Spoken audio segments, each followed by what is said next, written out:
номер 55 мектептің оқушылары сабаққа сығып барады. Олар түрлі сайыстардың жеңімпаздары. Бұл жеңіс ұстаздардың жеңісі деп санайды. Мектеп тренері Қарабаева Эльмира. Қайырлы күн. Мен Қарабаева Эльмира, орыс тілі пәні мұғалімімін. Жас буынға жаңаша білім беру жолында түбегейлі өзгерістер жүріп жатыр. Себебі 21 ғасыр жаңа технология ғасыры. Жаңашылдық ұстаздардың тәжірибесіне де енгізілуде. Ендеше білім ордамыздың тыныс-тіршілігімен танысайық. Елбасымыз болашақта еңбек етіп өмір сүретіндер бүгінгі мектеп оқушылары. Мұғалім оларды қалай тәрбиелесе, Қазақстанда сол деңгейде болады делінген. Десек те, өткенге үңілсек, тарихта жасайтын да, жазатын да бірегей тұлғалар болғанын байқаймыз. Олар елімізге танымал біздің мектептің түлектері, ақын жазушылар Тынымбай Нұрмағамбетов, Жолтай Әлмешұлы, полковник Сатыбалды Ділманов, Қызылорда қаласының құрметті азаматы, Алтынсарин медалінің иегері Раханов Сексенәлі, Қазақстан Республикасының Сәулетшілер одағының мүшесі Яғмусов Файзулла, 2008 жылы Пекин Олимпиадасына қатысқан халықаралық дәрежедегі спорт шебері Жасұлан Мұхтарбекұлы, Шаншар Әзізқақ театрындағы актерлар Қаппаров Ғалымжан, Әбиев Дәурен және сықақшы Тұрабаев Бауыржан. Бұл мектеп директоры Мырзалиева Айнұр Ералықызының кабинеті. Бұл жерде маңызды мәселелер шешіледі.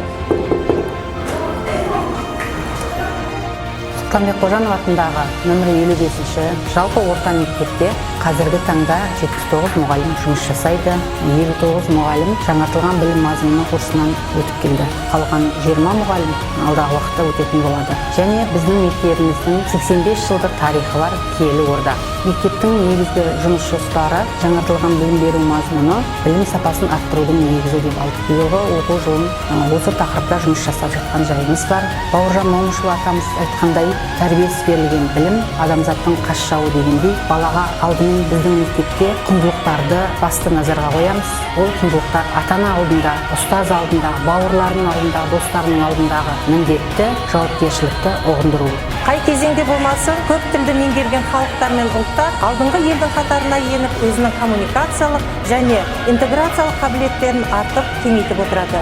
Үш тілділік заман талабы, қазақ тілі мемлекеттік тіл, орыс тілі ұлтаралық қатынас тілі, ағылшын тілі жаһандық экономикаға кіру тілі.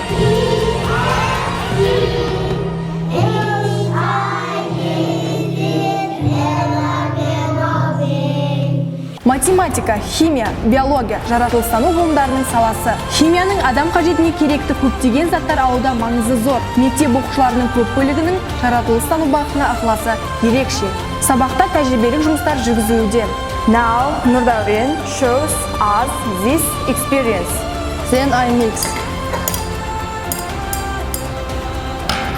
This process called diffusion is process of interaction of individual molecules and atoms with other molecules and atoms, which leads to an uniform distribution of particles throughout the area.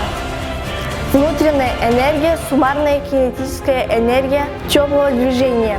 Информатика пәні мұғалімдері жаңа озық технологияларды жан-жақты қолдану арқылы оқушының шығармашылығын дамытуда. Білім-ленд, IT сайттарымен жұмыс жүргізілуде. Оқушының білімін бағалауда ZGrade, Z Кахот бағдарламасын қолданып жатыр. Денсаулық ең басты байлық екені баршамызға белгілі. Білім ордамыз салауаттылыққа көп көңіл бөледі. Еркін күрестен халықаралық, республикалық жеңімпаздар, әсіресе шахматқа және футболға бейім. Бұл шәкірттеріміз мектебіміздің мақтаныштары.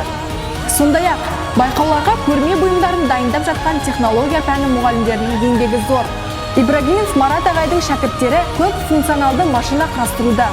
Өнерге қызығушылығы бар шығармашыл оқушылар да аз емес. Мәнерлеп оқуда ән байқауларынан жеңімпаз атанып келеді. Білім мен тәрбие егіз, тәрбие саласында көптеген жұмыстар жүргізілуде. Белсенді команда теориялық ойын саралайды, еркін ой бөліседі. Сынып жетекшілер ата-аналарды жаңартылған білім мазмұнымен таныстырады. Тренингтерге қатыстырып, сын ойлауға, критериалды бағалау түрлерін ажыратуға үйретеді.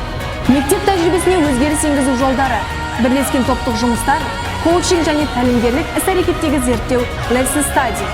Lesson study іс-әрекетті зерттеу. Lesson study 1870 жылы Жапонияда пайда болған. Гонконгта, Қытайда, Америкада, Ұлыбританияда қолданылып келе жатыр. Тренерлік оқытулар ұстаздардың шеберлігін шыңдауда.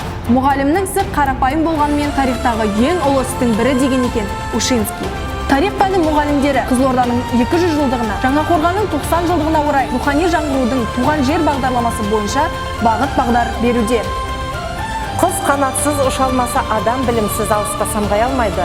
Сондықтан шәкірттерге алдыңғы қатарлы дамыған елдің жастары болуына тілектеспін. Назарларыңызға рахмет.